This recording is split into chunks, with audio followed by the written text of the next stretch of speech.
test. All right, there we go. All right, starting off in 3. Okay. You all right, man? I don't know anymore.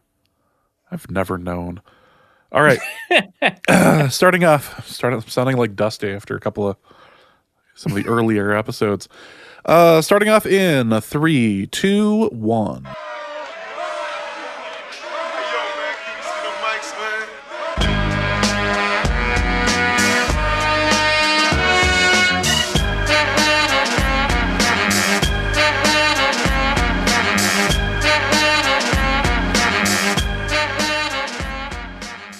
Welcome to Norse Code, the #1 podcast for your Minnesota Vikings. It's the holiday season, and that means one thing from us, the annual clip show. We have some amazing and sometimes hilarious stuff in here that ranges from clips that are usually shared with our Patreon folks. We have highlights from regular episodes, a few post-show gems, and some clips that have just never seen the light of day until now.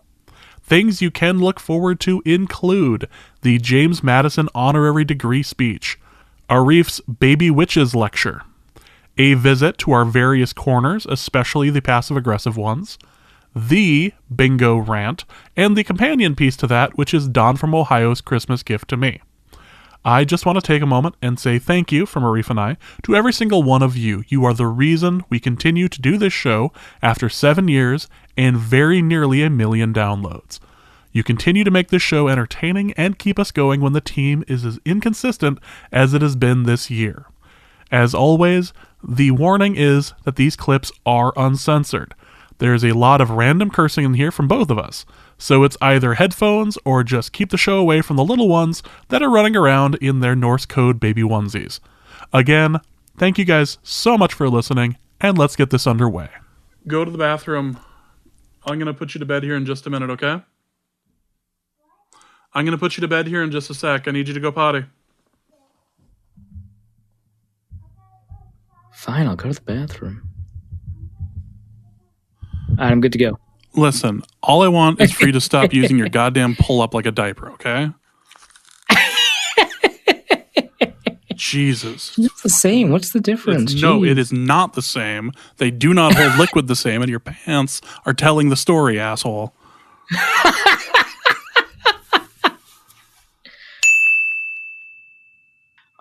But in that way, everyone can kind of practice the same degree of isolation before heading into.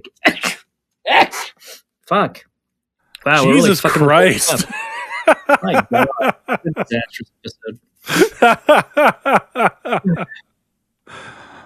Okay, whenever you're ready. All right. Sorry, there's going to be so many edit points in this one. Every time we have an edit point, an angel gets its wings. And I hate that angel so much.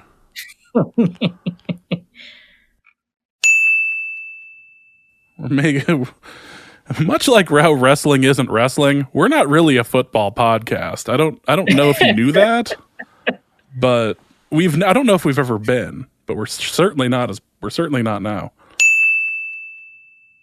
Nick Foles is Ryan Fitzpatrick with a lower SAT score. Says your mortal enemy. Yeah, that's good. Was that Michael Kist? Yes. That's good. I gotta retweet that. Trying to say things aloud before it's actually done, so you're not confused on the show. I'm trying. All right, I'm trying. No, I get it. Yeah. All right. Starting off in 3, 2, 1. Welcome to Norse Code, the #1 podcast for your Minnesota Vikings. I am your host and Pagachnik. Let's go with that. 3, 2, 1.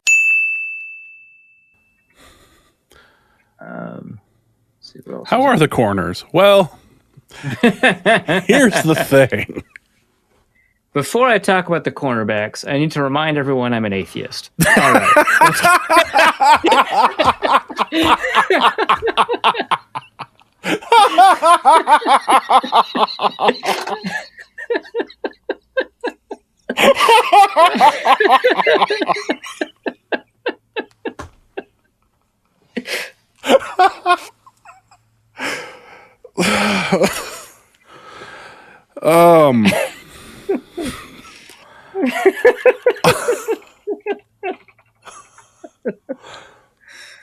Whew.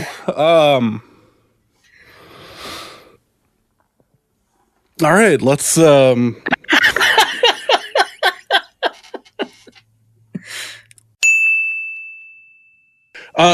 we'll be getting started here in just a second. So if everyone is just about ready, we can begin. Arif, is there anything you need to do to ready yourself mentally? No. What? Don't need to psych yourself up or anything. Look at a picture. Let's go! Look at a picture of Carson Wentz on the bench just to like get my game pod on. Yeah, exactly. Sure. Just no good can come from this. All right.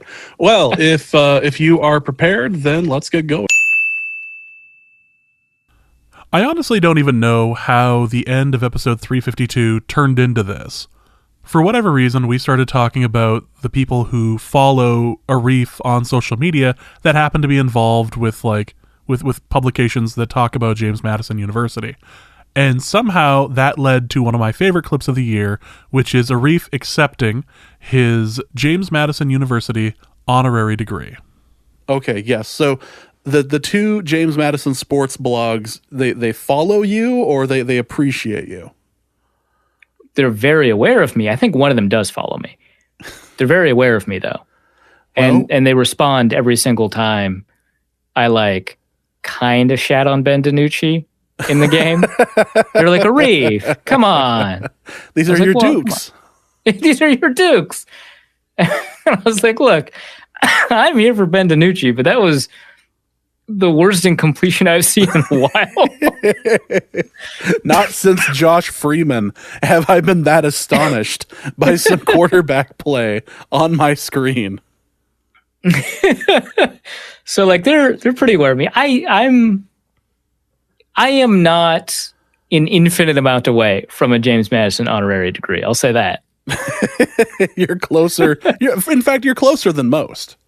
Yeah, I would. Yeah, for sure. Yeah, I think if you put all 7 billion people on the planet who don't have a James Madison degree on a line, I am certainly well past the average mark there.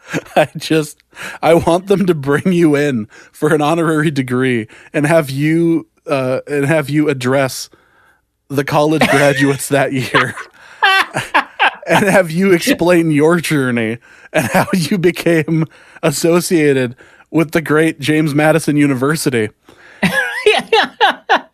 And how they too should reach for their dreams, which means ignoring what they've learned, or which means, dropping out of college and going the blog route and really just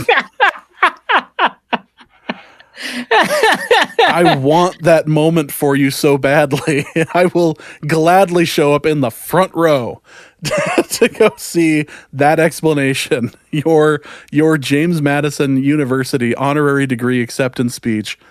I would record and put out as its own episode of Norse Code.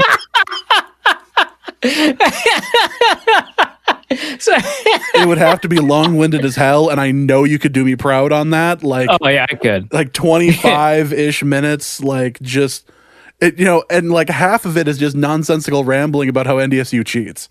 Oh yeah, no, it would play super well though. That's the thing. All right, graduating Dukes. Let me tell you how I arrived at my dukedom. That's what we call it here, right? Just make up all of these terms that have nothing to do. As if everybody is very familiar with them. Yeah, no, for sure. Yeah, when I understand, I just like you, I also spend time at Herbert's and Gerbert's. It's like, is that Just like you, I prefer my coffee to be Caribou. And stuff. I'm like, yeah, right. Yeah, we've all spent a day working at the Caribou in the student center. Am I right? Cricket. That student center. Cricket. Anyway, my advice to you, and write this down, I would say at a commencement speech,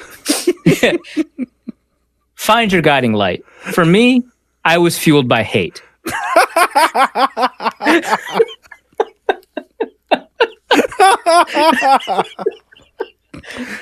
Hate is what drove me. Hate is what sustained me. When I embraced the dark side of the Force, I made the realization that all things were possible. Through Pentanucci. Now, he, like I, we were not original Dukes. We had to become Dukes. He transferred from Pitt. I cheered against NDSU. Very similar journeys. Very, very similar. Our quarterback skills, as far as like the pros, were basically even at that point. Yeah, regrettably, also similar.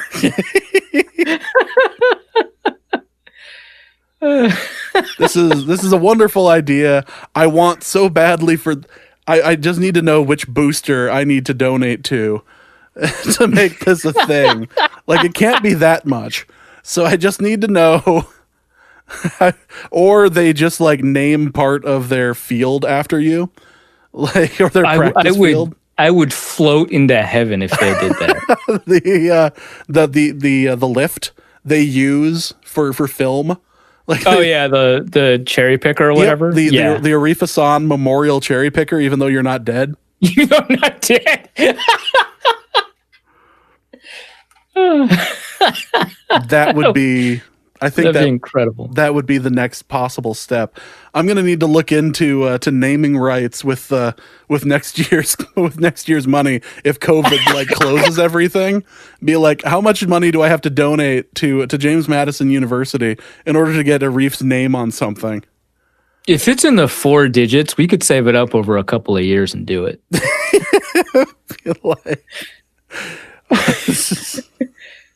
This is the worst idea we've ever had that I really want to do. So it'd be so great. And we'd just be like, look, it doesn't have to be a whole building or the stadium or an end zone. It could be the tunnel that they use to enter the game, honestly. You don't even need a picture. You just need we'll send you a nice plaque. You just need to install it. And if they say no, then we'll just have to go into the game. I'm sure the Athletic could potentially give you a press pass. We'd be in there late. We could just, slap it down, take a picture with it, and then just, make sure that nobody make sure no one at the Athletic saw it. It's and how many Dukes are going to notice? Mm-hmm. Exactly. It's the Arifa San Memorial Trophy case. Oh yeah, perfect. Yeah. It stands for everything I stand for: winning at all costs. Through spite, through anger and spike, or through anger, through spite, and through a pure hatred of Carson Wentz. The things that unite us Dukes.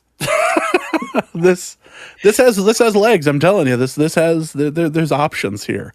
I need to get a hold of some boosters and see who we need to bribe. Probably. Is there really a point to any of this? I'm not trying to sound like I'm staring at the void. I am so tired. Both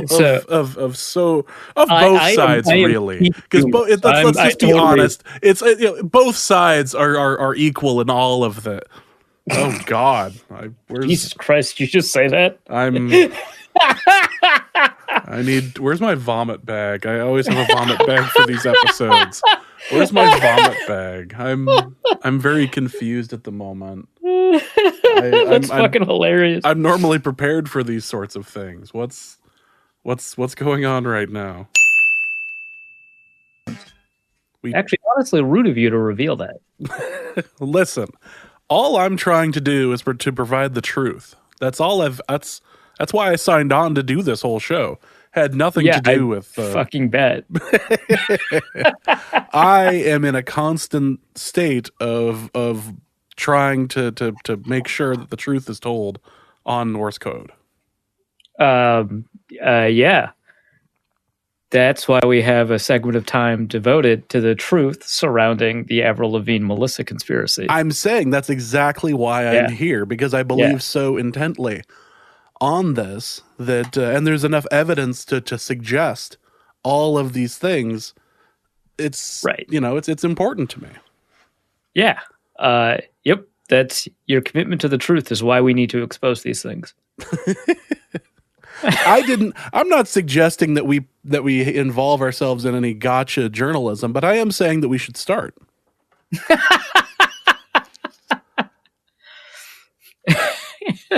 It's beyond time. It's now or never. Children are our future. This is something we go for. Yeah, it's true. Once we engage in, I like to call it accountability journalism. You like to call it that. What do other people call it? Well, I mean, people who are afraid of the truth will call it gotcha journalism. Okay. But I like to engage in accountability journalism, and make sure that the children are protected from people like Melissa. Boy, I don't know what we're gonna do about this fucking Cousins. It's so good. In a different context, that phrase. That phrase means something completely different. Where we are going to discuss with Arif Hassan how this show actually happened and kind of where did you come from, Arif? I'm not asking for, visuals. I'm just where the hell are you from? Wow. We got a nickel for every time I heard that question. I'm not meaning it in a racist way. Let me be clear. I'm from America, James. Is that it? Is there anything else you wanted to know? You're clearly no. Where's your passport? I'm not buying this. I'm not buying this crap at all. The boxed mac and cheese question is so fucking good. It's such a great follow-up. Why would you do that? So funny. At some point, I'm just going to have to sit all of these people down and remind them, if you're asking me relationship questions, you're probably on your way out. Well, that's like the fuck of it, right? Because if we're asking you relationship questions, it's just like, yeah, let's ask somebody who's had a, let's say, spotty track record. But if we're asking me relationship questions, it's like, let's ask someone who, right, yeah. If they're asking me relationship questions, it's like, let's ask somebody who hasn't been on a date in 7 years. Nope. Asking me relationship questions is a bit like asking the firemen about the arsons in the area.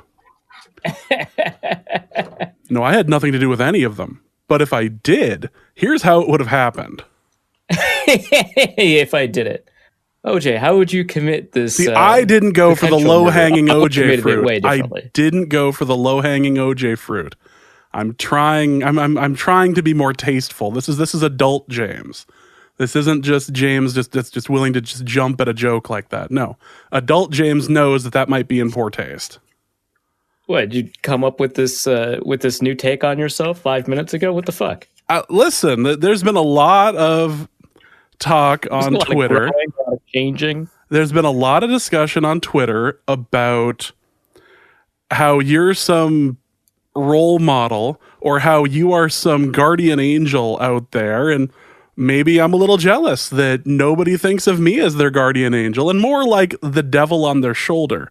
Like, you probably could get away with just at least one more of these passive aggressive things before it all goes to shit. Just go ahead and do it. Maybe there's some professional jealousy here. I've already come. No, it's definitely jealousy. I've come to terms with the fact that nobody listens to the show for my football opinions. I'm starting to worry. I refuse to believe that no one listens to the show for my relationship advice. Listen, the corners are what we have. The corners are what is the rock on which we build this podcast church. Also from Don, dear gentlemen, today this isn't a smoking question this time, as it turns out. He must have given up. That's that is too bad. Perhaps he'll just go back to the charcoal grill his girlfriend likes. He's going to the indoor oven instead of the outdoor oven. Oh yeah, dear gentlemen, today I am picking up my girlfriend's 28-foot camper gifted to her by her late uncle. This is the first time I will ever be driving a truck with a camper attached to it of any size. For added support, I have decided to wear your Norse code t-shirt. This is true. That was verified via a picture he had posted on Twitter. I am worried about the damage to our brand that this will cause. Yeah, well, here we are. What result do you see happening? 1, I drive home safely the whole 35 miles. 2, I drive it safely for 20 miles, and then the truck tanks on me. Number 3, the camper is destroyed on the way home. Number 4, the truck and camper are destroyed, and girlfriend collects on my life insurance. If you already have her listed as the beneficiary of your life insurance, and she's just your girlfriend, you should just get over whatever fear it is you have of engagement or wedding, and just get over with it. Just do it. It's turned into James's relationship corner. Yeah, If you already in a situation where she can collect on your death, you should probably just go to the judge at this point. That's so I was leaning for number 2, drive it safely for 20 miles, and the truck tanks on me. But then, so who responded with number 5, which was you drive it home safely the whole time, but then it comes time to back it up and it ruins your relationship. Yeah, that actually seemed really likely. Yeah, that one I think is top notch. That one's pretty phenomenal. That's a bit like the Friends episode where they're trying to move the couch and top-wise becomes a way of describing something. Yeah, right. That's pretty good. I was thinking for a moment about the potential options, and then I saw the Facebook video of the 30 vehicle pileup outside of Monticello today, with multiple vehicles on fire, and for whatever reason I thought of Don. Jesus Christ. And his camper situation. And I don't know that he's necessarily going to cause it, but how many vehicles are involved in Don's pileup? Oh, that's well, there's a good way to figure this out. What? There's an excellent way to figure this out. Oh, okay. Well, see, what I was going to do was I was going to Google what Kyle Sloter's number was, but it turns out it's 1. So that doesn't really help me. That's too bad. Yeah, 1 car pileup. Yeah, 1 car pileup. Who else does Don stand for? There's probably some tight end that he's been wild about. Well, he is particularly fond of the Ohio State football team. All right, so like, how many people can fit into that stadium is going to be the number of vehicles that are involved in this crash. There, perfect. There you go. That's like 102,000. That's you may not intentionally go down in history, but you will be an answer on the for the next host of Jeopardy. So let's try that again. Welcome to the Norse code. You having fun? You having fun laughing at this? I talk for a living. Like, I feel like this shouldn't be so difficult, but yet here I am. Glad you're enjoying it. But before we do, just want to thank you guys so much for listening to Norse Code, for telling people about Norse Code, for sharing links on social media or to your friends, or for recognizing a reef in a liquor store. No, that wasn't a liquor store. That was a cat food store, right? Yeah, it was a pet store. It was a pet store, yes. Way different. And that person ended up listening to the show, reached out to me. The dog's name is Josie, and Josie says hi to everybody.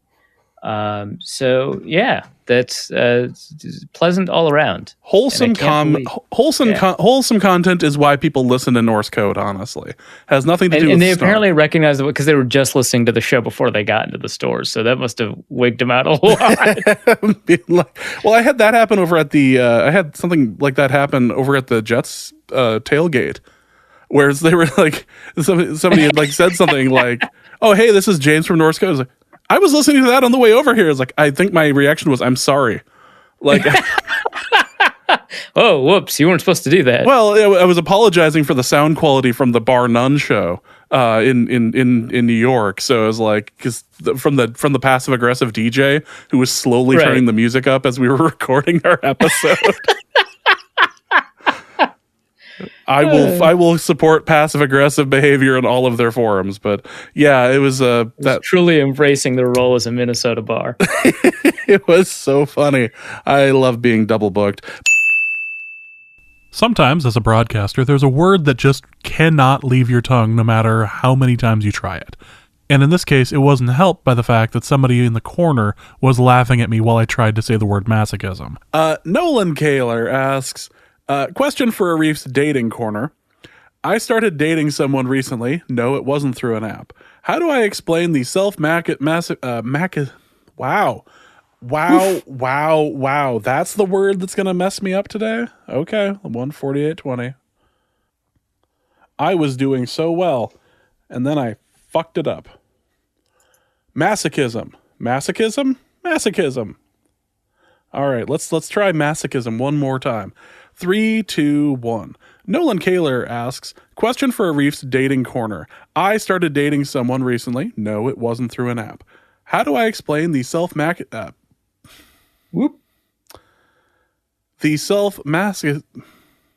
Why can't I say masochism? 3, 2, 1. You nailed it. You, stop laughing in the corner. Stop flipping me off. I'm flipping on your face. God damn it. Self-masochism.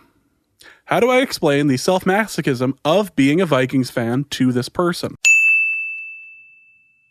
But in a show like this, when like the final game ends like at 1 a.m. or something, or it was 12:30, and we're like, yeah, we should probably shorten this show so that we can go to bed or whatever. You know, we'll go through it and say, we probably shouldn't answer this question, or this question's kind of a repeat of stuff we're going to cover. We'll go through it and be aggressive. And James is much more active about this than I am. But sometimes I'll just be like, I don't want to answer this question. And then that's it. Right. So if your question didn't get answered, it's because I hate you personally. Or it's cut for time, but more likely it's the result of Arif's personal beef with you. He's just not going to block you on Twitter. And so Delta BC Dad, who is fantastic. I love his questions. I've met him at the Seattle game. Totally awesome guy. Yeah, he's great, right? So clearly it's not because I hate him in person. But this question comes in and I'm just like, I'm not feeling this question for whatever reason. So I deleted it and James is like, no, don't delete that. I've got something for you. Welcome to this episode of Norse Code. Hope you guys are happy. Hope you guys are enjoying yourself. Hope you guys are enjoying the fact that I'm going to have to cut this from the show because I don't know where I'm going with this. Where are we at here? 21:47. That's going to end up in the Christmas episode. Yeah. Coming soon. Speaking of, yeah, I'm already sick of the sound of my own voice. All right. 3.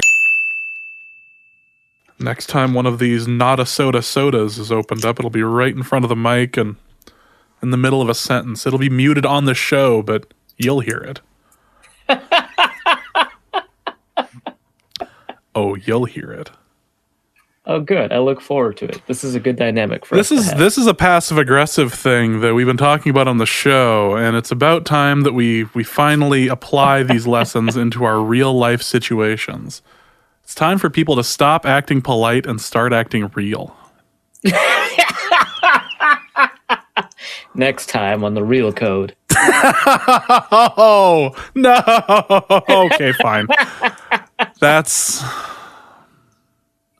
So this is where it ends. All right, I like the response yesterday to the comic. For the last time, this is not a relationship podcast. as I check the mailbag. Oh, fuck.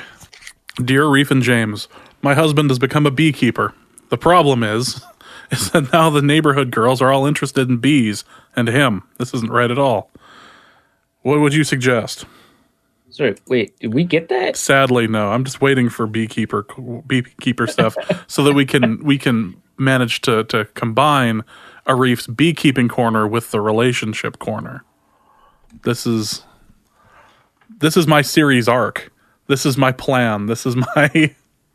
Yes, soon we will become an apiary podcast. Number 2, for Arif's parenting corner, my 12-week-old won't take a bottle or a pacifier. What advice does Arif have for fixing the situation, since he may start a daycare soon? So I Googled this. I Googled baby won't take bottle. And one of the results was... But I found something related. Do you want to know why your baby is refusing a bottle? Yes. What do you mean you asked me a question? All right, well, it's not answering now.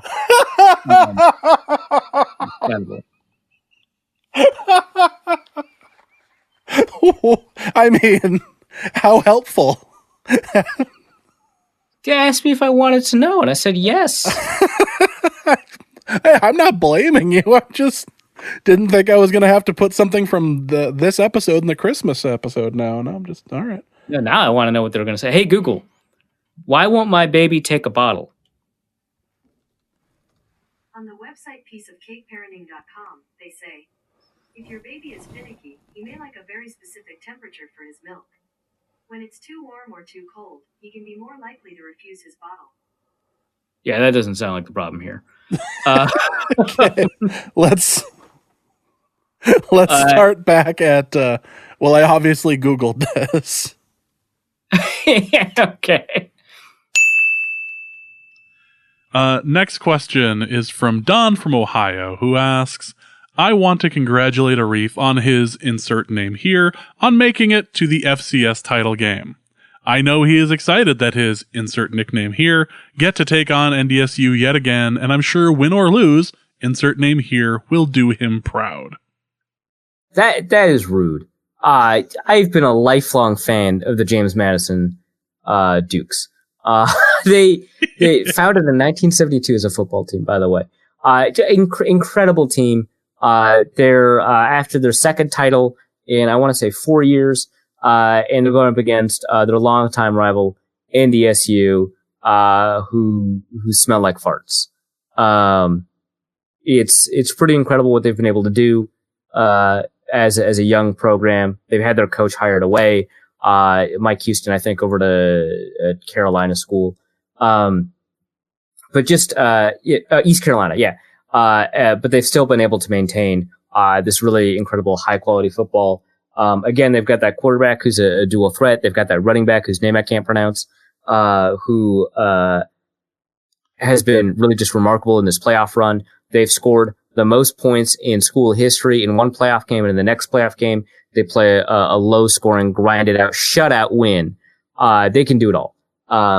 They're the number one team in the country, and they're going up against some freshman, I don't know, who claims to have never thrown an interception. Yeah, we'll see about that. Over in the national championship game. And I just, honestly, this can't even be close. James Madison is favored by 0.5 point, by most books, 1 point by Boveda. And that's just disrespectful to the school that produced Arthur Moats and Charles Haley and Scott Norwood, the Buffalo Bills all-time leading scorer, and that's the only notable thing about him. No, nothing notable ever happened to Scott Norwood at all. Never once, never 4 times, really. Wait, do we have show notes? Yeah, I sent you the link because you looked at it and said that we couldn't name this show. Oh, yes. Yeah, I'm right about that. I'm not saying you're wrong. I'm just saying you said we couldn't. No, I just reminded myself of the thing I'm right about. Oh. That's all. Yeah, that is something you do. Yeah. No worries. You just reminded me of something, and the first thing I thought of was, oh, yeah, I'm correct. Just have to come up with a new episode title on the fly. It really does go to show that the moment the Vikings get any sort of attention, they fuck it up. It's incredible. I cannot believe Peter that. King article is the equivalent now of a Monday night game. it's the broadcaster's curse, except writer. Exactly. This is so dumb. Oh my god. The least bit of attention. All right. Is there... All right. Poop scale. Not a Pakistani. Jesus. That is such a great username. It's so oddly good. specific. I can't believe that. That's incredible, honestly. What country songs have I liked? Walk the Line, Johnny Cash. I mean, Johnny Cash's whole thing is all great. So there's that. I think the cop-out answer, Old Town Road by Lil Nas X. Obviously, that's on the list. That's the cop-out answer. I I thought for a second, is Arif just going to go with that and just like drop the mic and just like move on? That would have been fun, but I wanted to say I'm not just like somebody who just hates country. I just don't listen to country. You hate everything. You just happen to, it's right. I like half of the Taylor Swift song "Knew You Were Trouble," which is like one of her country songs. Like half of it I can't stand, but the other half I really enjoy. So I don't know. It's the half weird. You can't stand is better if you play the YouTube video with the goat screaming. Okay. Yes. Yeah. That's fair. So you just have to know what you're doing there, or know what you're getting into, and you'll be fine. And then speaking of pop/country stars, Shania Twain's "Feel Like a Woman," right? That goes on the list. It has to. So let's recap here, because it's important to recap this. So we can do the Johnny Cash thing, and then you did Old Town Road, and I forgot the third one because you went. Oh, it was Taylor Swift. That's right, it was Taylor Swift, and then you went into "Man, I Feel Like a Woman." Okay. Bum, bum, bum. Yeah, absolutely. Yeah, it seems like Dalton is playing. It sounds like, according to Owning, he might rather have Garrett Gilbert play, and I'm on that train. Get the AAF MVP going, kind of bring some more glory to the Orlando Apollos, who already have Dernis Johnson was playing pretty well for the Cleveland Browns. So we know that the Orlando Apollos were NFL ready if they had just gotten a chance to be an expansion franchise. But what about our boy Ben DiNucci?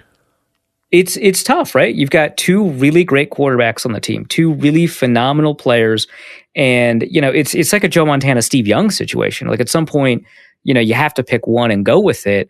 And I think Ben DiNucci's story works better as the Steve Young story, right? Because Steve Young, drafted by the Tampa Bay Buccaneers, did not work out for them, right? He was a second round pick. He did not work out for them, and he had to go to another team and kind of discover how good he was, right? And Joe Montana, had to leave to Kansas City before Steve Young could end up playing. I think it might be the other way around, where Ben DiNucci has to go to another franchise that knows how to use him.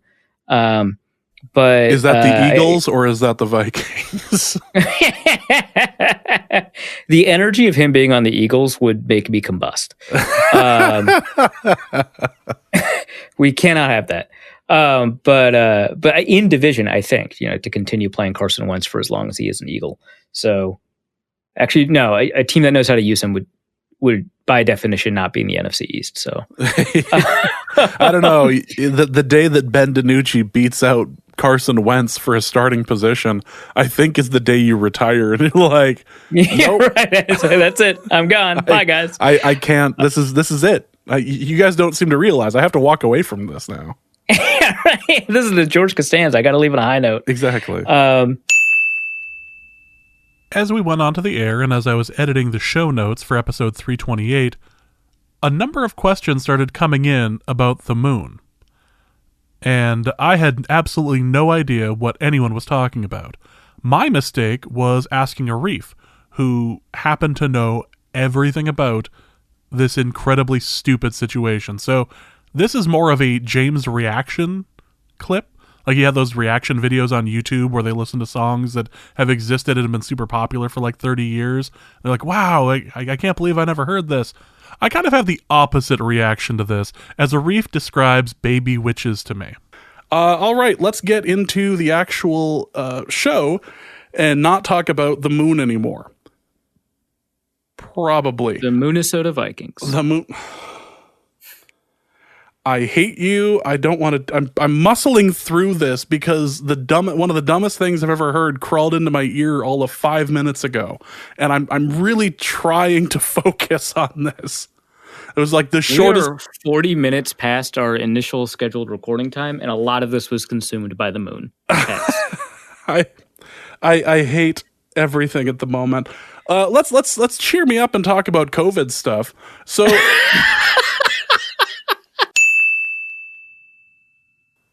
All right. Oh, also, I don't know if we have any moon-related questions. I saw something about it. What the hell was the moon thing about? I didn't read it. This has to go on the Patreon. This shit is so funny. I'm not going to... Don't look it up. I want you to react to everything in real time. Fine. I'm not looking it up. What the hell is going on with the moon thing that people were tweeting? We'll find out when we get to the Patreon portion of the episode, James. Well, we're doing the Patreon stuff now then. What the hell is going on?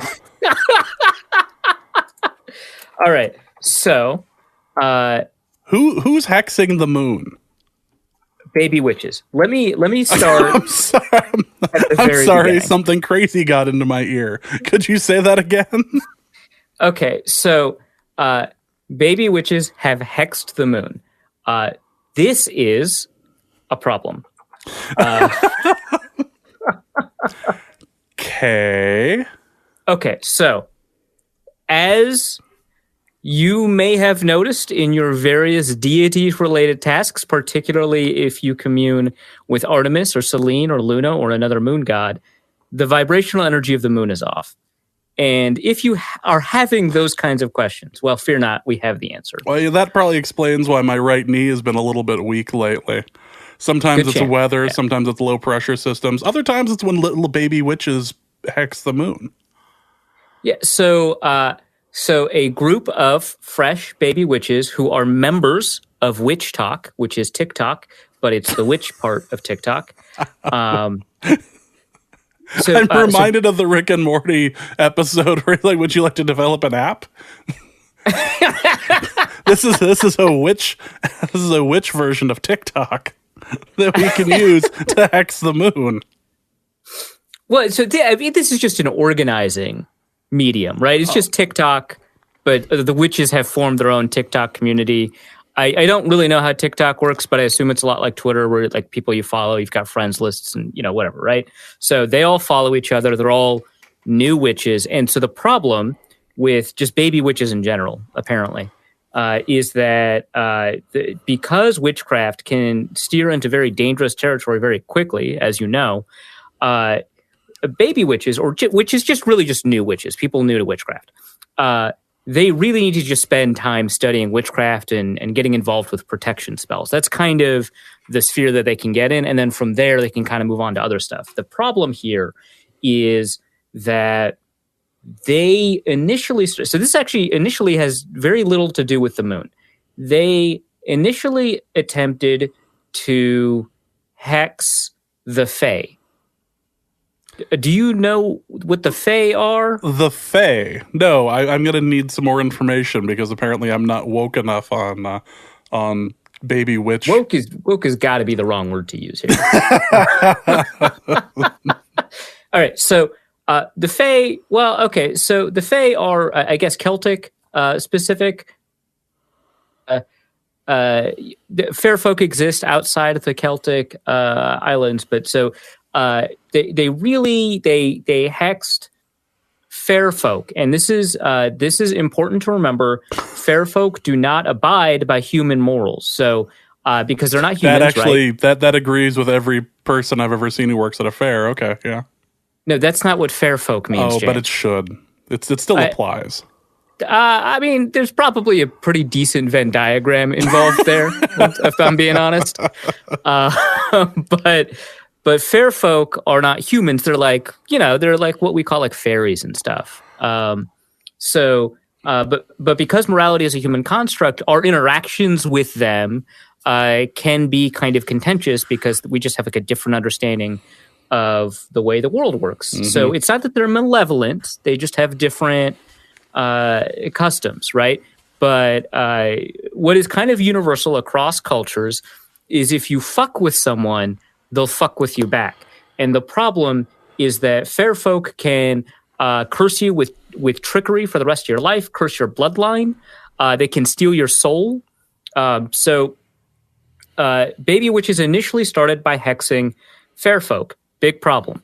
But they decided, based the heady with success for having hexed fairies, they decided to hex the moon. And boy, howdy, do you not want to hex the moon? That's obviously, right? You can't hex the moon? That's so dangerous. It fuels a bunch of spells. It provides power. I mean, you just shouldn't disrespect the moon. There's so many moon-related gods and goddesses that people have to commune with in their daily work. Like, it's just important, obviously. But this is what I get for bringing up the Carly Rae Jepsen conspiracy theory once every year, isn't it? We're only half done, James.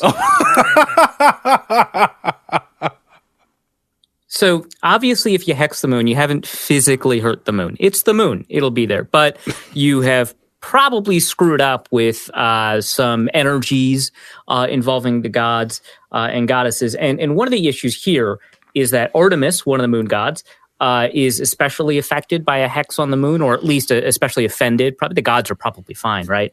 I mean, they're gods. And it affects the energy of anybody who's a follower of Artemis. The biggest issue in the current climate, of course, is Apollo, though. So Apollo, not a moon god, sun god, but the brother of Artemis. And man, is he pissed off.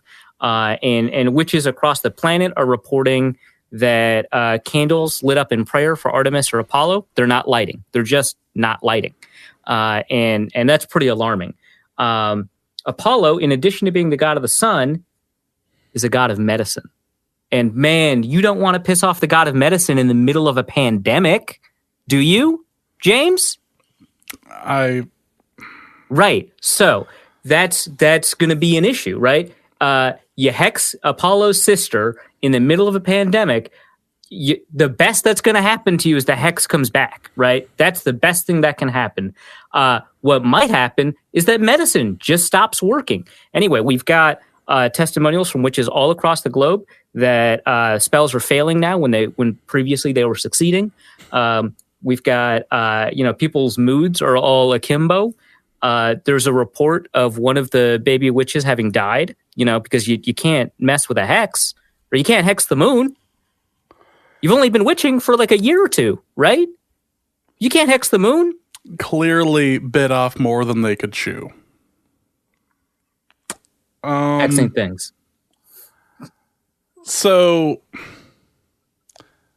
correct me if I'm wrong. Good chance you'll be wrong. Because So this isn't a part of some incredibly dumb dystopian werewolf vampire love book or anything. This is a thing that people are dumb. Like, I can't... So, asking if this is fiction, I will say that this is not a published work of art. Well, Twitter counts as publishing, but you know what I mean. Yes. Nobody has put this, that. Nobody has optioned this for a movie yet that we're aware of. Yeah, that we're aware of. But I feel like there's a film with Naomi Campbell. Nev Campbell, that's it. There's a witch movie with Nev Campbell. Which has to Oh, it's called The Craft, 1996. Yes, I remember the movie. See, I my median age during the 90s wasn't 7, so I remember that movie. Oh, I totally forgot that Fairuza Balk was in this. Holy crap. Wow. Blast from the past. Classic, if you will. Why does this matter? All in capital letters. As I'm sure you've noticed. But actually... So yeah, this covers most of the points that I was. This thread covers most of the points that I was bringing up, because everyone is confused, right? So what's going on? Well, listen. The everyone is confused for a number of reasons. The SpongeBob meme of "I've never wanted to cyberbully so bad in my entire life" clearly applies here. Man. Oh, and then also, you can't make fun of this, James. The hell I can't. Well, because if you do, you're racist now. What do you say to that? I would ask how witches are a race. Okay, well, it's not that witches are a race. Obviously, they're not. It's a religion, which is just a different kind of bigotry. So good job, James. You're going. You're hitting for the cycle here. Sorry. I apologize to all those I've offended and will continue to offend in the future. This is beginning to sound like it's not a real apology. I don't know what you're talking about. Because witchcraft is cultural appropriation of voodoo culture that originated from black culture, right? In the South. So if you make fun of magic, you're making fun of black culture. I have nothing but respect to a voodoo woman named Phyllis that hangs out in New Orleans and does the voodoo thing. That said, no. This is... I actually... I'm looking... I actually had to go the D&D route for this, because I was like, are witches technically a race? And I pulled up a character page. Well, in D&D, hags are. Yeah, I was just looking that up. I was like, okay, well, maybe. Admittedly, it's been like 20 years since I played D&D. Closer to 16. That I'll admit.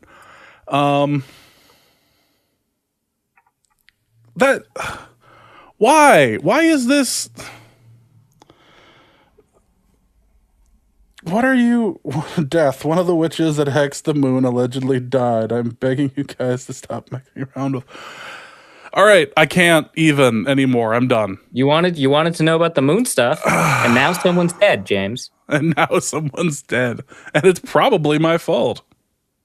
It almost certainly is. Racist. Listen, I'm not gonna sit here and be called a racist over me not taking this moon thing seriously. Okay, I will say this. People who don't reserve the same energy for other religions that they do for voodoo, probably racist. I will also say this.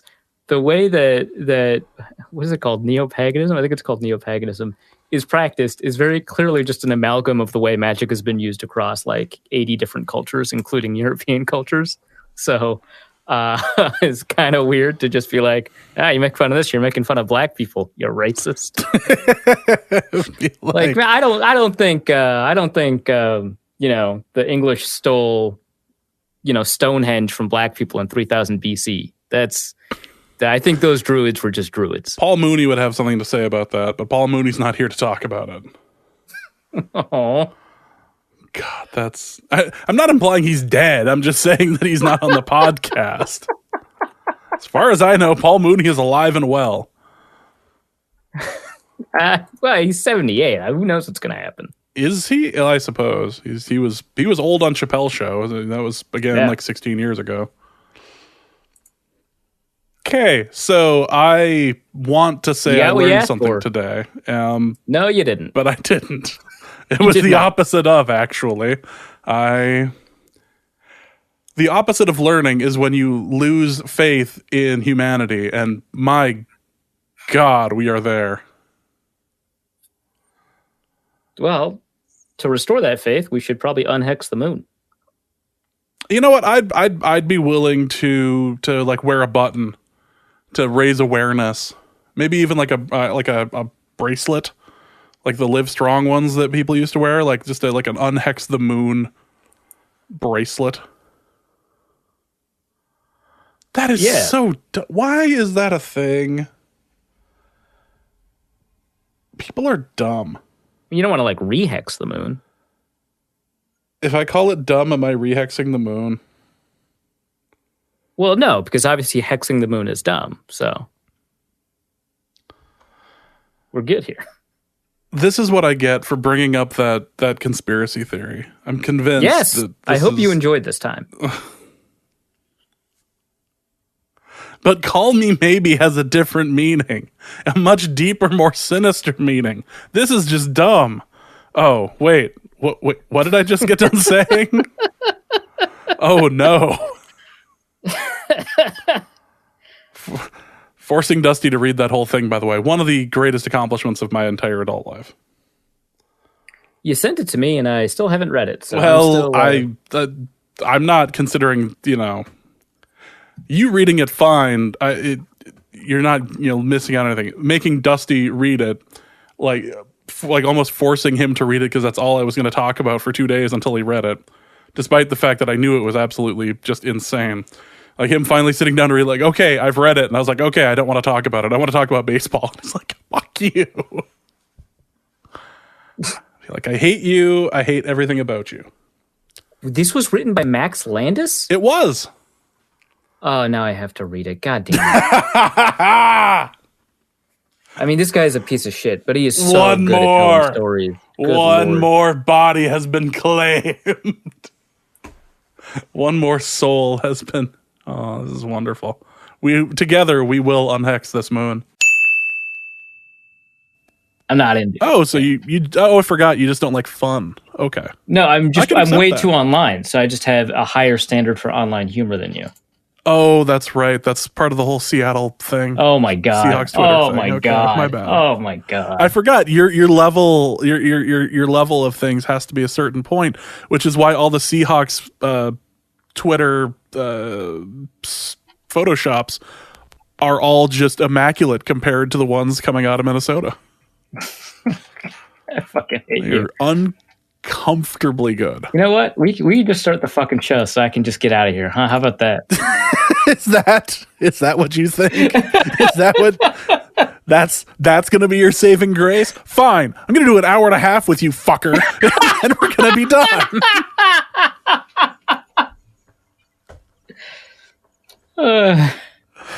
That's just what we're doing now, huh? Okay. I did have a question about one thing in the show notes before you hate fuck this podcast. One of the questions I get most often is about Don from Ohio. People ask if he is someone that is like a character for the show. Because he writes into nearly every mailbag, he interacts with us on Twitter, and people wonder whether or not he's a real person. You will actually hear his voice in this particular clip. This is from the pre-show to the live show that we did earlier this month, and is kind of introducing him as the villain that will have his final play at the very end of this clip show. But here he is talking a bit about the gift that I will be expecting at the end of the show. Also at the end of this clip, you will hear from Damian Barrett, who once again solidifies his resume as being the 2020 Norse Code Hall of Fame inductee. At the moment, Don can use his microphone and speak to us, which is a terrible idea. I should not have turned it on. But here we are. James, that's fantastic. You like it? Hey, god damn it, dude. Yeah. And the best part is, it's not even the least offensive thing to Arif's senses that's happened over the last 24 hours. Oh, no. I do not work for The Athletic, and I do not put... I do not tag him in certain items as Seahawks no. fan on the Athletic. So Did you see this, Don? No. I saw it. So the story here is that the Athletic has asked me to contribute to a number of stories for their MythBuster series because they got myths to bust for all 32 teams, and they want a couple of people working the film on it, a couple of people working the stats or the analytics behind it, and then the individual beat writers contribute to the story. Phenomenal idea, I love it. So I'm contributing to some of the statistical pieces, and because the Seahawks myth is about the draft, and because I have all of the draft data from the consensus board and stuff like that, they asked me to do the Seahawks myth about whether or not they're bad at drafting in the first 2 rounds. So I wrote up a statistical thing, and the editor for the Seahawks Athletic wrote noted Seahawks Twitter Arif Hassan, in the article. Yeah. It's just in the article. I'm pretty sure that makes it canon. That's what Ben Baldwin said, and this is harassment and possibly terrorism. I'll be poring over the Patriot Act to see what I can do. But I'm going to do my best to make your night a little bit better. The good news is that James's Christmas package came. Yeah, no, he told me. I'm really excited because I already forgot what you said that you sent, so it's going to be a surprise for me too. I love this. Oh, there's a second part to it. There's a second part to it. Yes, there is. So that's the great thing about it. There's a second present coming for him too. Oh, it's the gift that keeps on giving. Huh? I don't like this at all. I am that for James. I am. Actually, you're still getting your present anyway. It only makes this that much better. What was the tweet you sent me again? The package that you had sent, I had said that every time I walked by it, there's a serious dark energy coming from it. Right. And right. There's voices too, right? Yes, there were like a low level. I paid for voices. There's voices. Yes, which is so appropriate for the gift I got you.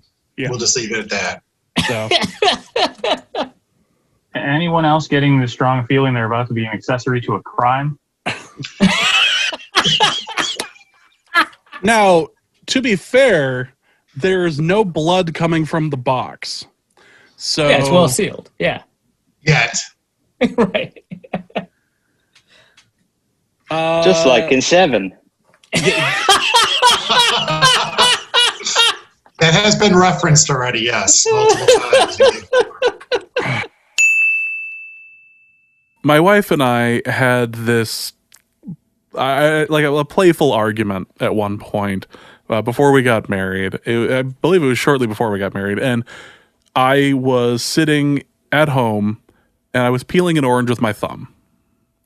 And she was like, "What the hell are you doing? Use a knife. What are you doing?" And I go, "No, I peel oranges with my fingers. This is something I've always done.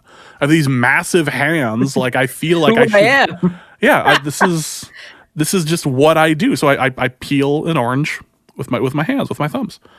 She goes, "Whatever, that's gross. Use a man-made technology. You should use the technology that man created. Do not get out of the Stone Age and use a knife like a normal human being." I was like, "No, whatever." So the first person I thought to confirm whether or not I was crazy or she was wrong was Dusty. And so I text Dusty. And I say, "Dusty, how do you peel an orange?" And he said, let's evaluate the sanity that the state of mind you have to be in where you're like, all right, sanity check. Who's the most sane person I know? Mm-hmm. Dusty. So I messaged Dusty, say, "Dusty, how do you peel an orange? Do you use a knife or do you use your thumbs?" And you know what that bastard told me? Knife. Nope. He said, "I've been using a spoon since I was a little kid." What? See, this is why you can't ask Dusty stuff. And I replied to him, "Oh, what the fuck ever. How are we even friends?" That's so great. I was looking for some sort of validation, and you, sir, gave me the exact opposite. This is your fault. Well, Yeah. according to Nolan, he has recently acquired a new roommate. She is lovely, and I don't foresee any problems arising. That's where they get you. What passive aggressive thing can I do to upset this balance? Bear in mind she has a severe dairy allergy, so anything involving sour cream just seems cruel. Also, what is the best food to impress a new roommate that is dairy-free and shows her I am not, in fact, a slovenly bachelor, but a modestly capable one? Modestly capable. So for this first question about passive-aggressive, so this is more of a prank than passive-aggressive, but just doing something that is just bizarre that you treat as absolutely normal to the point where they confront you about it and you don't even know what they're talking about. Like, that's a great new roommate prank. But in terms of passive aggressive, I mean, you have to wait for them to like screw up in some way before you can kind of react, because the beauty of like really good passive aggressive roommate behavior is that it is like poetically tied to whatever the transgression it is you're responding to, right? Like like you can't like leave a Post-it about dirty dishes unless there's dirty dishes, right? That's not poetic, but it's passive aggressive. You can't like do that, right? Like if they like leave their laundry everywhere instead of like putting it in a basket or putting it in a laundry machine and like washing the clothes and bringing it back to the room, you can't just start leaving your clothes everywhere too, unless they like do that first, right? So it really needs to be kind of responsive, but you could start by like leaving every door open at all times, regardless of what's happening. That can begin to breed conflict without being aggressive necessarily. Because that's like really crazy. Like, who does that? You could invite like friends over that are just like not good to have around people. We all have friends like that. You could have friends squat at your place. That's a good one. I don't know how passive aggressive that is, and I think. Well, but that's what I mean. It's like you have to like respond to something. Nonsense. I think, to be No. You don't have to respond to anything. He wants to strike first blood here, and I feel like the best way to do that is this. One of the positives of the pandemic is that it's very easy to get rubber gloves and like latex gloves. Oh. And what you do is anytime you get something handed to you from them, say, excuse me one moment. Excuse me one moment. Put on the gloves. And put on some rubber gloves. And that's good. And do that. Whether it's dishes. And and you can even expand this. Like if you know that they just did the dishes, when you grab your dish, make sure you have your rubber gloves on, and just and clean the dish on your own too, right? Like, yeah. Oh, totally. Okay, yeah. Yep. It's not really clean because it was done by them, so you need to put your glove on. It will drive them insane. Well, it'll either drive them insane, or they'll be like, "Hey, you should check into a therapist because you're demonstrating some symptoms of OCD, and I'm really concerned for you." Like those are the two directions that you go in, right? Just make sure that you turn the light off and on 20 times before you leave the room after that. Like, right. You can play into this just fine. She'll totally appreciate the lengths that you're willing to go to for a joke to get this to get this OCD thing going. Nope. Did I really just say one of the positives of the pandemic? Yes, you did. Did we brush over that?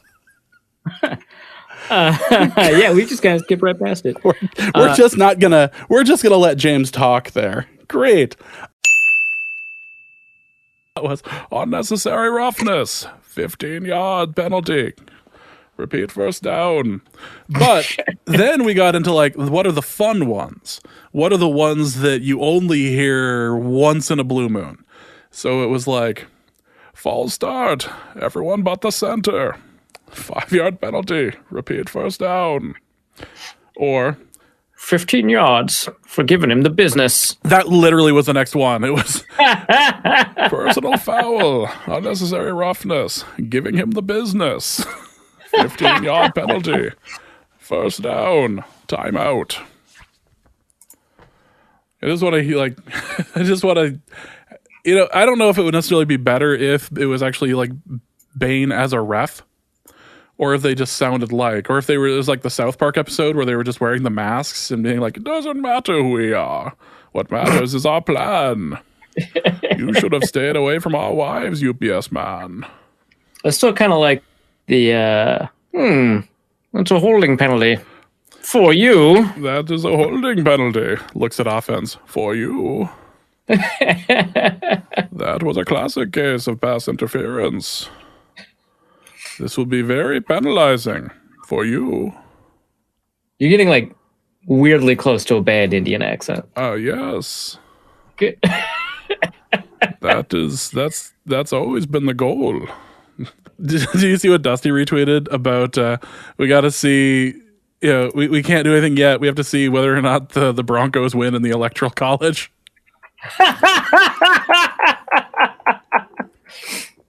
Oh, man. Alaska and Hawaii are not in quite yet.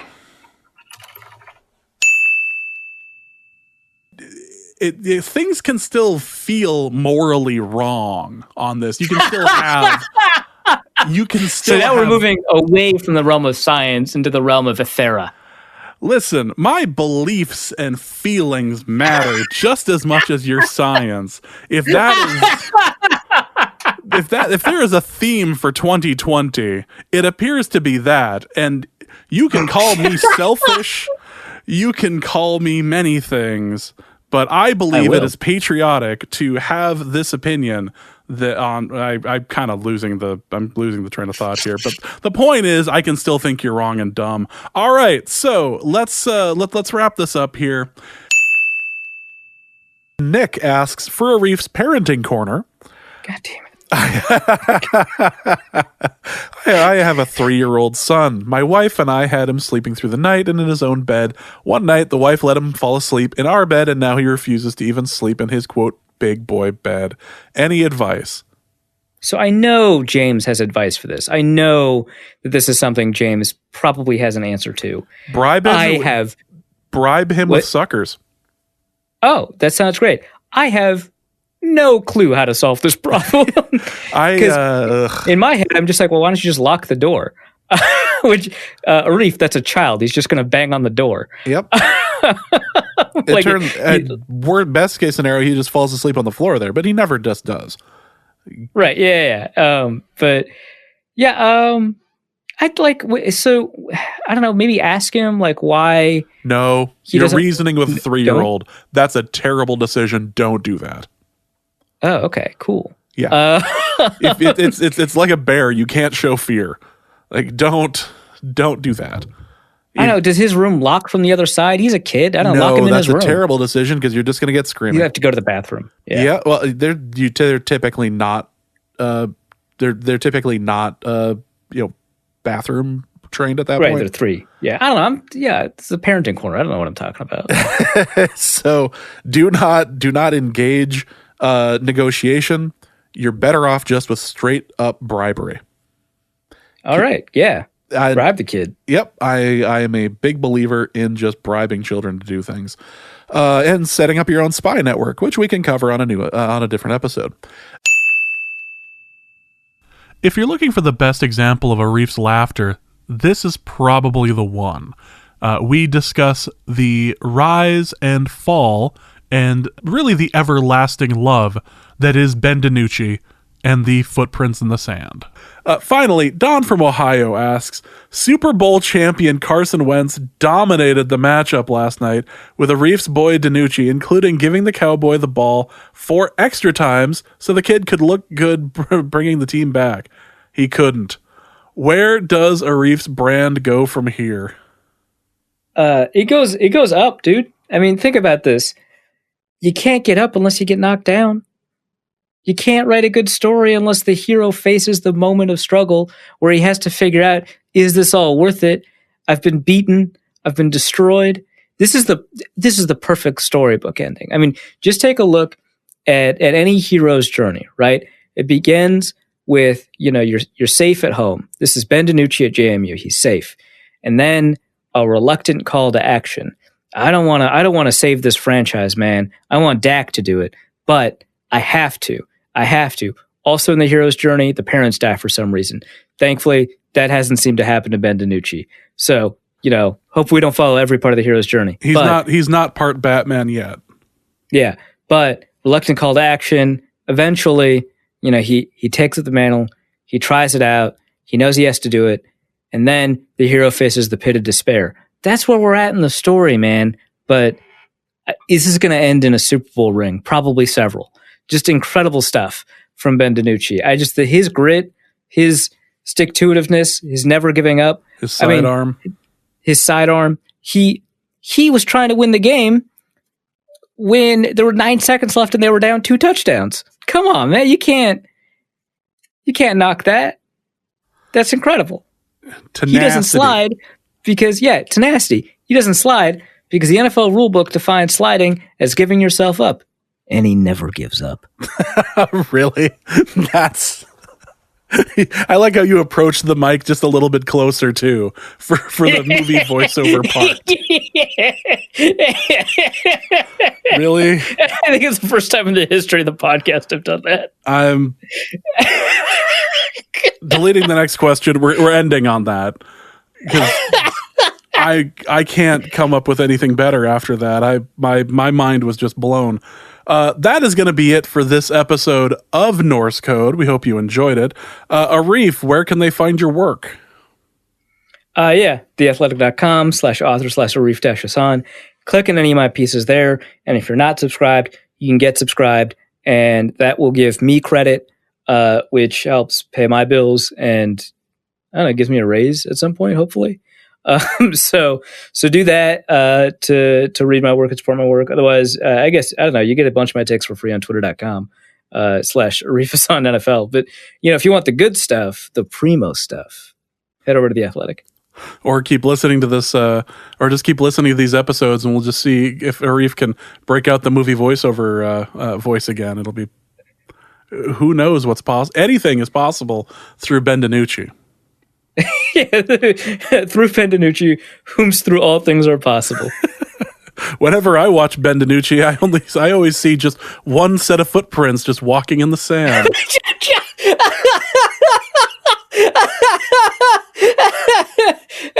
Zeke turns around. Where were you all these times? Son, that is what I was carrying you. And on that note, we're going to end. So thank you guys so much for listening to this episode of Norse Code.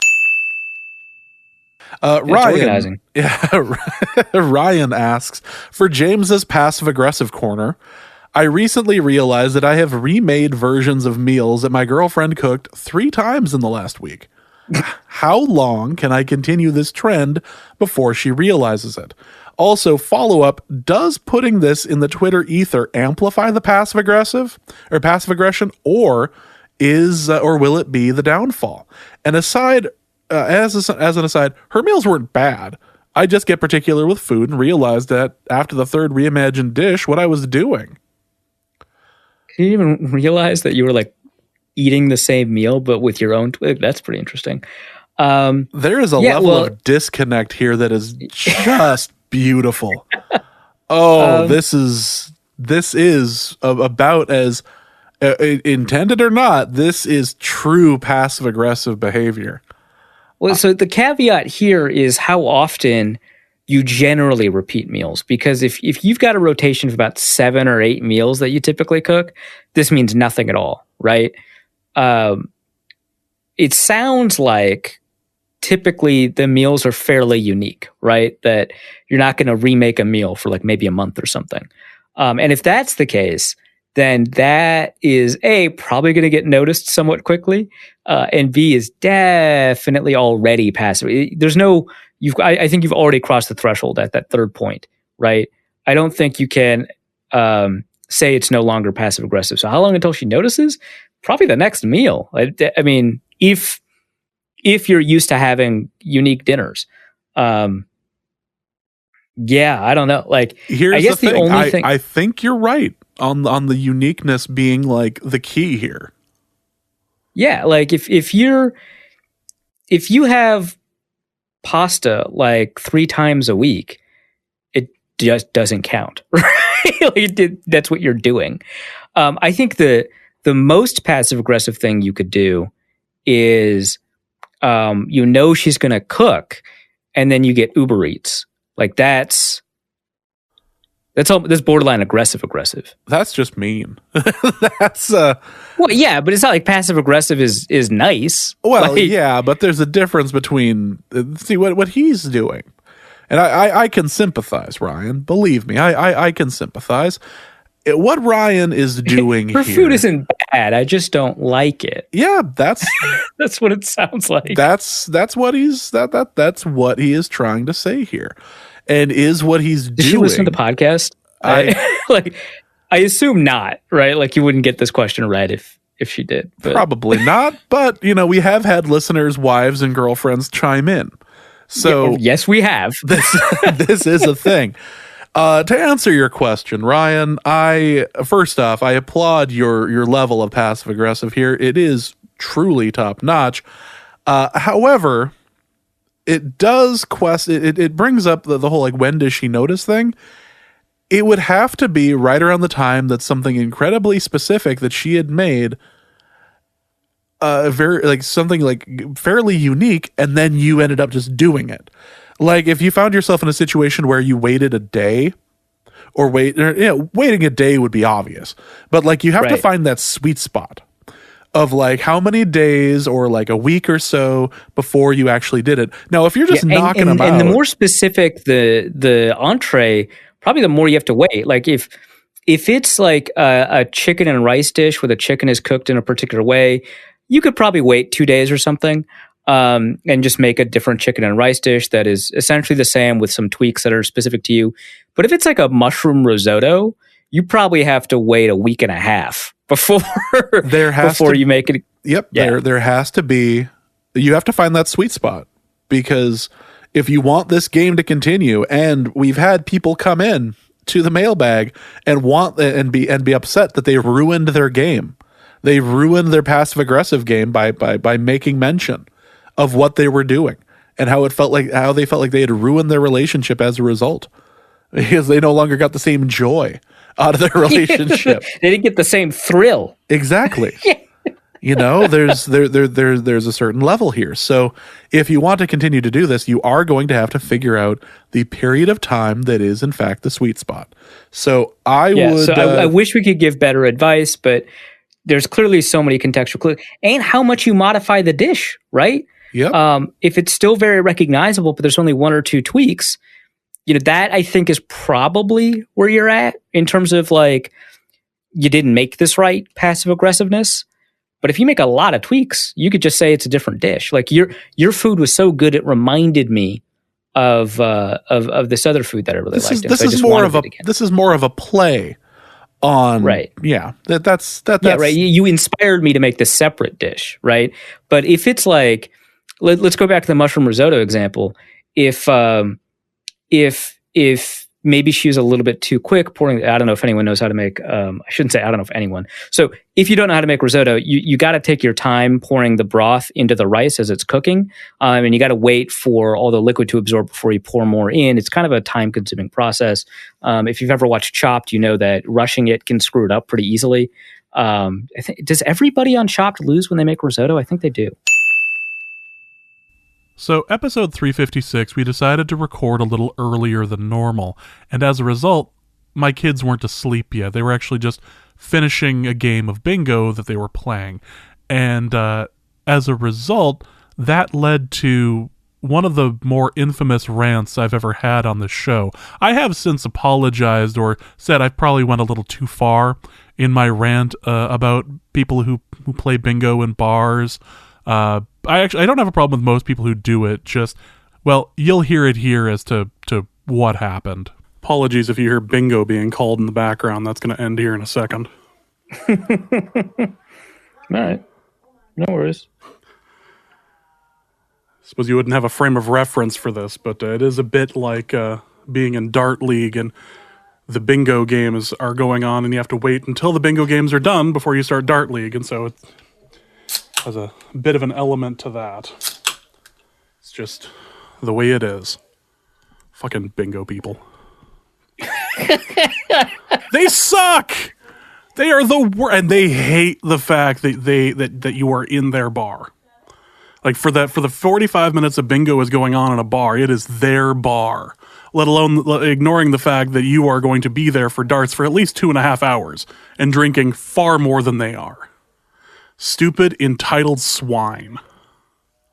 It's their bar. Until we show up, yeah, sure. All they're doing is taking out. All we're doing is giving in. All we're doing is providing, whether it be money into the machines or money into the jukebox or tipping, or because bingo people don't tip. I know that. I used to call bingo. They don't tip. They don't. I called bingo and did gaming for a couple of months, which oddly enough is what inspired me to go to college, because I didn't want to do that again. And if it weren't for that horse, well, there was an application over to U of M that got fucked up because of a high school transcript thing, and then I was like, okay, well, I need to work somewhere right now because I quit my job at Amazon because I was gonna go to the U of M. It's like, well, this isn't gonna work at all. So instead, I was like, okay, well, I've got friends who deal blackjack and everything. This will be fine. Yeah, they make decent money. This will be fine. And I work at like the darkest, smokiest bars in all of Grand Forks, and not just because I was new. It's just because that was the only place that they dealt blackjack out of for that organization. And I did blackjack, I did bingo, and literally when I would leave work, the amount of nicotine that would just be stained on me was just absurd. Like one of my shirts actually needed 2 washes to get the smoke smell out of the bar or out of my shirt. It was ridiculous. But yeah, I called blackjack for about 3.5 months, and right around month 2, I went, "Fuck this! I need to go to college. Where's the cheapest place I can go to college?" That is miles away from here, because I feel like I just lost all my Grand Forks privileges, like in Pulp Fiction. Like, where can I go? I need to get out of here. I need to go someplace cheap. Oh, hey, my dad graduated from Valley City. I bet I can go there. I bet I can get cheap tuition too. And by God, I was right. My entire life changed dramatically as a result of dealing blackjack and calling bingo for people. So you have nobody to thank more than bingo people. The very people you malign. No, because I refuse to give them any credit. The bingo people were certainly something. They come in herds. They do. They herd. They go from bar to bar to bar. They do. They usually they'll come in like 3 or 4 like at a time, and like per car or whatever, and then they will mosey over to the next one. In fact, bars actually have things staggered. Be like, okay, well, the big call is going to be at this time. The big prize is going to be over at this time and this time. And so they'll go from like bar to bar to bar to bar. They'll make an evening out of it. They have it marked down in their calendars. Like, these are the places that are going to have the, 51 number $1,500 blackout. And they'll just make sure to like make a map of it. It's crazy. They move in herds. It's like bison. And they are just, it's, ugh. First of all, obviously it was a smart move to compare them to bison in order to get me on your side.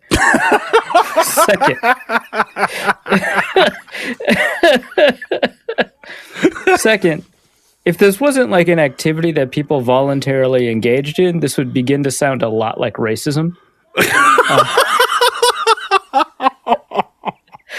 I mean, they pay to play, but God, no, I wasn't. What the? Why? Why would you? No. No, this bingo people are the worst. They don't tip. They don't tip. For James, they don't tip. I gave out hundreds of dollars. I gave out thousands of dollars in bingo winnings. I gave out a couple of big winners too that were over $1,000. That like you literally have to like do paperwork at the stand when they're getting their money, because that's how it works. is if they end up winning X number of dollars, they actually have to claim it on a tax thing, or like we have to like prove of it. So we have to like fill out the tax thing right there at the table as they get their money. Well, I never got tip one from any bingo people. I'd get tips all the time from blackjack, and I'd get tips all the time from pull tabs, but never a bingo person. You know why? Because bingo people are selfish. Yeah, I'm just saying, you substitute the word bingo with any racial something. Epithet. This begins to sound a little suspicious, James. Listen, bingo can be played by and you know. I mean, I'm an equal opportunity offender. I listen. This is something that is not just one ethnicity. It's not just. You know, there's people on all sides that play this game. I'm just saying, you're beginning to sound a little bit like a dart supremacist. That's all I'm saying. No. There's nothing. Sorry, do you have a best friend who's a bingo person? Is that my Canadian girlfriend was a bingo? The truly hilarious thing is that my wife and my ex used to play bingo every once in a while. Like, oh my god, that's years oh ago. my god. Like they used to play together. They would mosey. I'm not prejudiced against bingo people. My wife was a bingo person.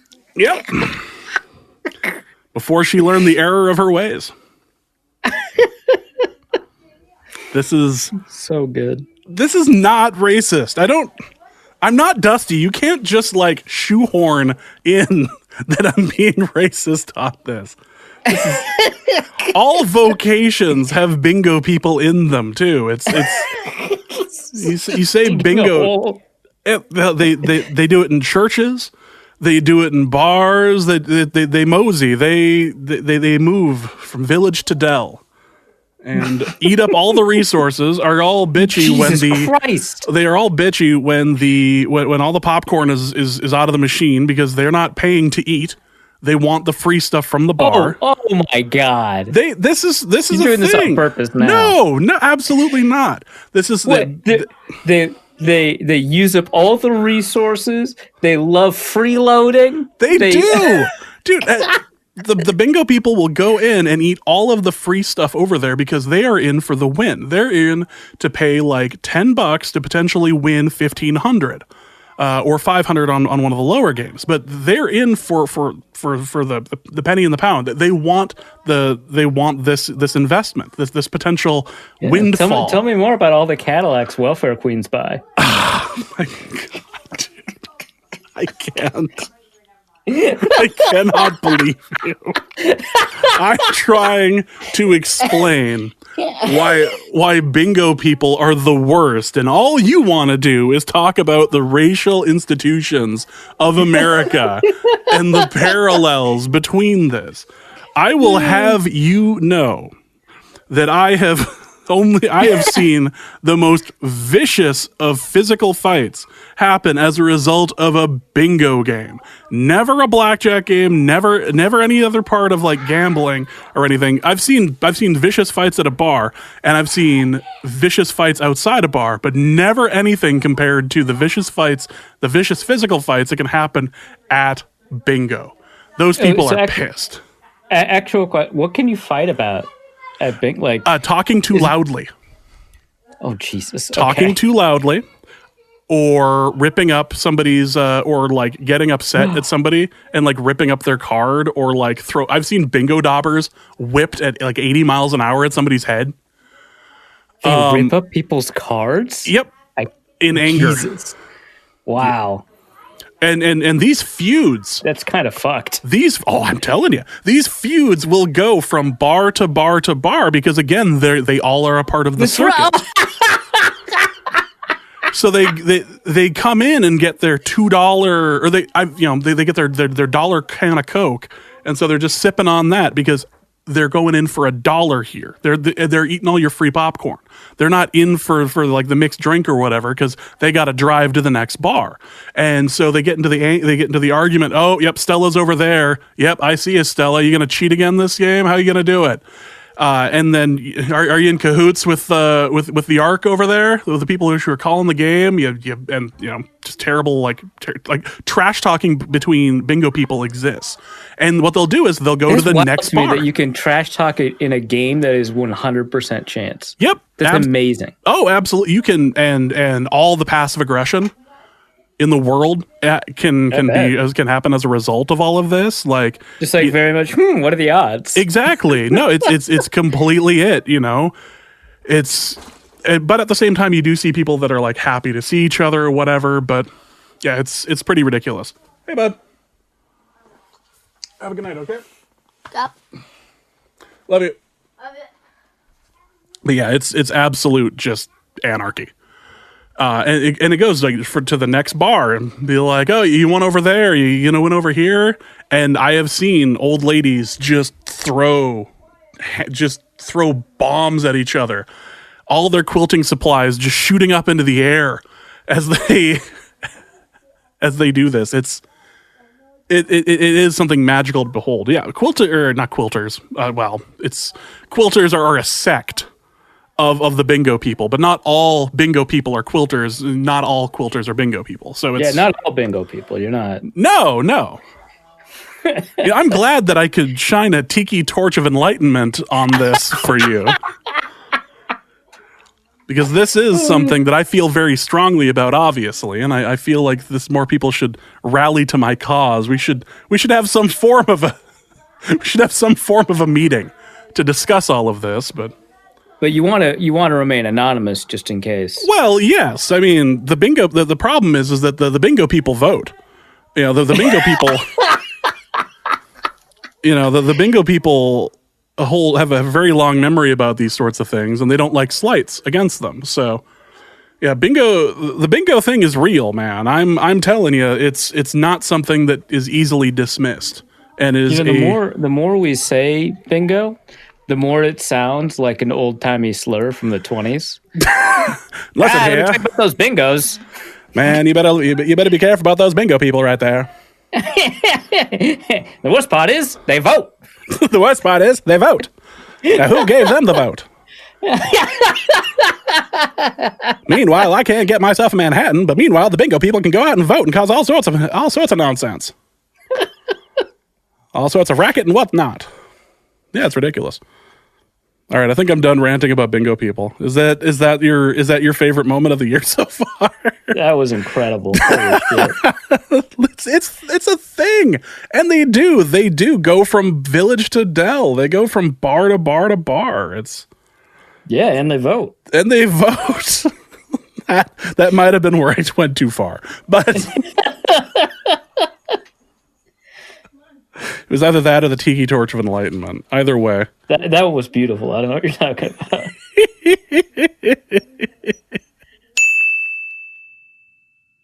For those who, I mentioned it on the show, that I was getting a Christmas gift this year from Don from Ohio, and I was going to have to open it on the actual on the show on the live show this year. So I'm about to do this, and I'm rightly terrified, and it looks like I'm going to have to turn off my amazing background in order to do this. Now, before you do that, there is a second part of the gift. I need you to make sure that you have access to your email after you open this gift. Yep, that's not a problem. Okay, great. I'm okay. Yep, I do see that there. It doesn't say what it is. It just says. Oh, that's fantastic. That's even better. Even better. So there is in fact. Also, Don, what's your hat? It's not the Kurt Vonnegut asterisk. No, it's the Ohio State University. Okay. Yeah. No, the Buckeye. Yeah. That totally makes sense. All right, so I'm gonna have to turn off my amazing background for this. I'm a bit sad that I'm gonna have to do this. So let me figure out how to do that real quick. Don't worry, James. Joy will be coming momentarily for you. Is that what you're calling it? Yes, just okay. It is, James. So, Don, I hate you so goddamn. Don decided that what I needed. Oh, wait a minute. Now, before you judge this, please open your email for the second part of the gift. Don decided that I needed a deluxe bingo set with for the kids here. So this was our. Oh no, it's for you. No, it's 100% for you, James. Is that this is 100% for and can you please explain what the second gift is that I sent you via Amazon? Okay, let me check my email here.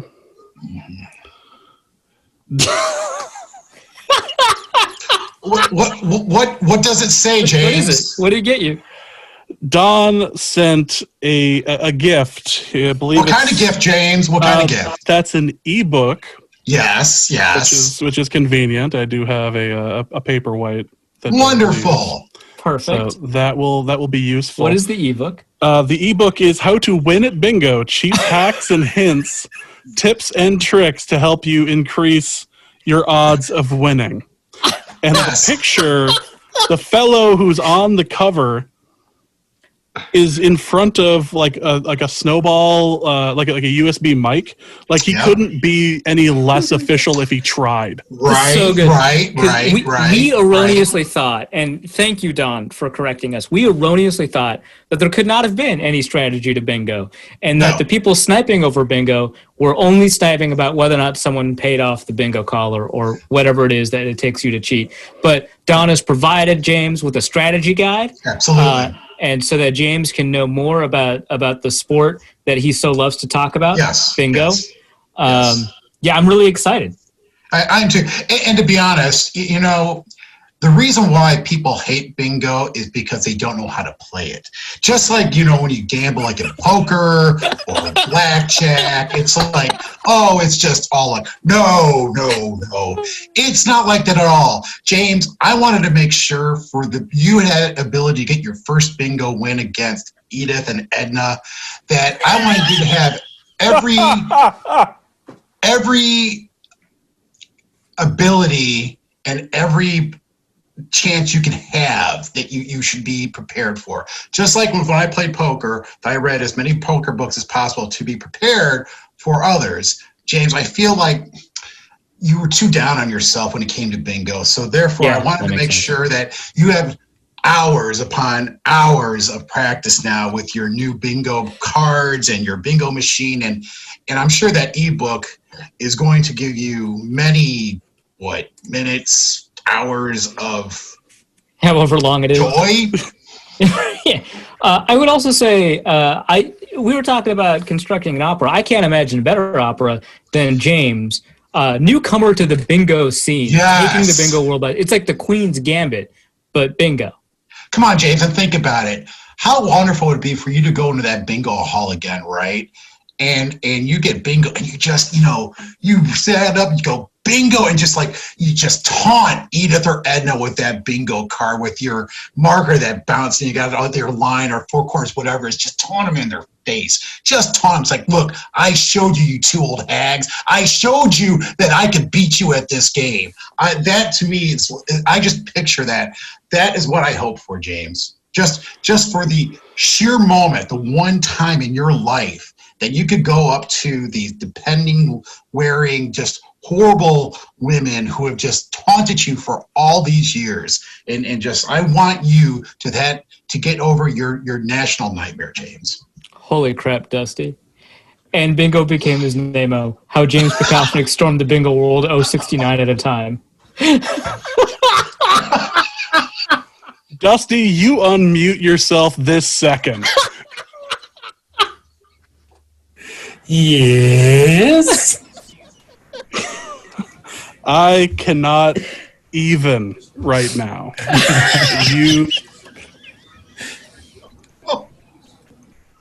I am. I'm going to write this ebook, James, and I'm going to take a cover photo of myself with my microphone. I'll sell tens of copies. Tens. Literally dozens of us will buy this book. I'm surprised you was that guy when he got a notification that somebody bought his book. He went straight to his wife and was like, see? Now it's about to take off at any time. When it rains, it pours. Bingoist is now...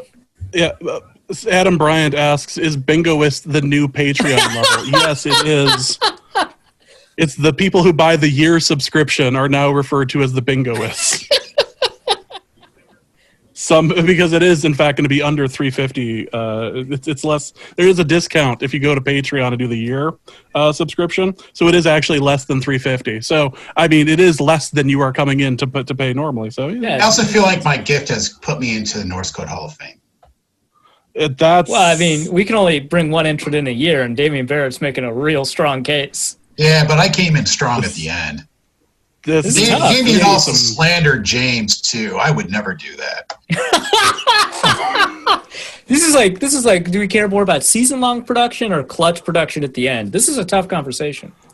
Is this the Julian Edelman conversation? Yeah, right. Yeah. Don has the playoff pedigree, but what has he been doing during the regular season? He's been slacking off and doing absolutely nothing, but this is a fine stack of bingo cards, I will say. That is... this is about as close to speechless as I get on this show. So, with that said, I hope everyone's ready to be playing a game of public assistance, because I can break that out right now, and we can. Oh Jesus! No, that's not appropriate for the show. We can't. Not appropriate for anyone. Also accurate, yes. Well, thank you, Don, for providing my children with something to do, and providing me with a book just another book for me to have in my Kindle Fire Kindle paperweight that I ignore. So thank you, Don. I appreciate that. That is quite the Christmas gift. Norse Code is the largest and only division of Norse Code LLC. You can find Norse Code on the Daily Norseman, SB Nation's Vikings blog at dailynorseman.com. You can also find it on iTunes, Stitcher, Google Play Music Podcasts, Spotify, or wherever fine podcasts are aggregated. Our Vikings blogger extraordinaire and generally useful human is Arif Hassan, and he can be found on Twitter at Arif Hassan NFL. I am your producer and co-host, and my name is James Pagashnik. You can find me at the show's official Twitter feed at NorseCodeDN. If you'd like to donate a few bucks to the show, you can make your one-time donation at paypal.me/NorseCode, or a recurring monthly contribution can be made by visiting patreon.com/NorseCode. Any questions or comments that won't fit in a tweet can also be sent to norsecodepodcast@gmail.com. On behalf of the Norse Code staff, we thank you so much for listening. Our formula is this. We go out, we hit people in the mouth.